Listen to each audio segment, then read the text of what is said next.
Representative from his own constituency. So కాబట్టి మొన్న మా అజయన్ పాత్ర గారు కూడా ఆయన సభకు వస్తే బాగుంటుంది, సభకు రావాలి అని చెప్పి అంటూ, నేను కూడా ఆయన సభకు వస్తేనే ఆ పులివెందుల ప్రజల తరఫున రిప్రజెంట్ చేయాలన్నా, రాష్ట్ర ప్రజల తరఫున ఏమన్నా రిప్రజెంట్ చేయాలన్నా, ఈ రాష్ట్ర ప్రభుత్వాన్ని ఒకవేళ ఏదైనా తప్పులు చేసినట్టుగా ఆయన భావిస్తే ఆ తప్పుల గురించి ప్రశ్నించాలన్నా, ప్రజలు హర్షించాలన్నా ఆయన సభకు వచ్చి మాట్లాడితే బాగుంటుంది. కానీ సభకు రాకుండా మళ్ళీ పైగా అక్కడికి రాజ్యాంగబద్ధంగా మేము నడుచుకుంటూ ఉంటే అన్డెమోక్రటిక్ గా ఉన్నామని చెప్పి నీలాప నిందలు మా మీద వేయటం అది సమంజసం కాదు. కనుక విజ్ఞులైన మన టీవీ ప్రేక్షకులకి ఏబిఎన్ ద్వారా నేను తెలియజేసేది 190(4) ఆఫ్ ఇండియన్ కాన్స్టిట్యూషన్ దయచేసి చదవండి.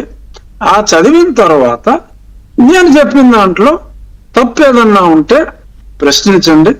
లేదు జగన్మోహన్ రెడ్డి గారు అలా మాట్లాడటం సమంజసం కాదు అని చెప్పి మరి అర్థం చేసుకున్న ఆ పార్టీ నాయకులు కూడా ఆయనకు చెప్తే బాగుంటుంది. ఇక్కడ ఎటువంటి అది ఆర్టికల్, రాజ్యాంగంలో ఉన్న నిబంధన ఆర్టికల్ చదవమని మీరు అడగాల్సింది ప్రజలు కాదు, జగన్మోహన్ రెడ్డి గారినే.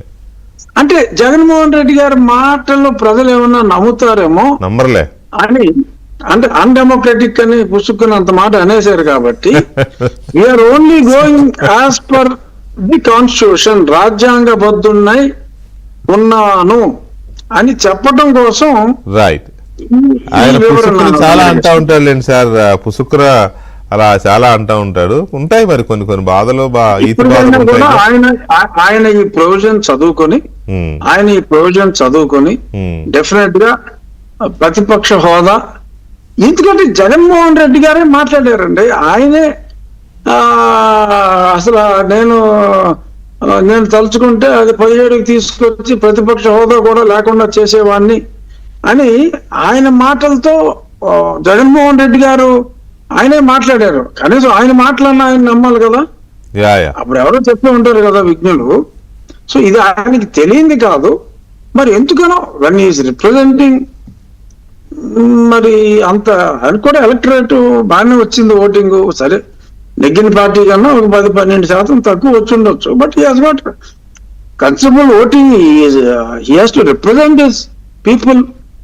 మరి ఎందుకని ఆయన అంత బాధ్యతాయుతంగా ఉంటున్నారు అనేది ఒక పాయింట్ అయితే, బాధ్యతాయుతంగా ఉంటున్న మా వ్యవస్థని మరి ఆయన ఎందుకని ఇలాగా అపార్థం చేసుకుంటున్నారు, అర్థం చేసుకోలేకపోతున్నారు అనేది నాకు అర్థం కావట్లేదు. కనీసం ప్రజలన్నా అర్థం చేసుకోవాలని చెప్పి మీ ద్వారా తెలియజేస్తున్నారు. రైట్ సార్, చూద్దాం జగన్మోహన్ రెడ్డి గారు ఏమర్థం చేసుకుంటారో.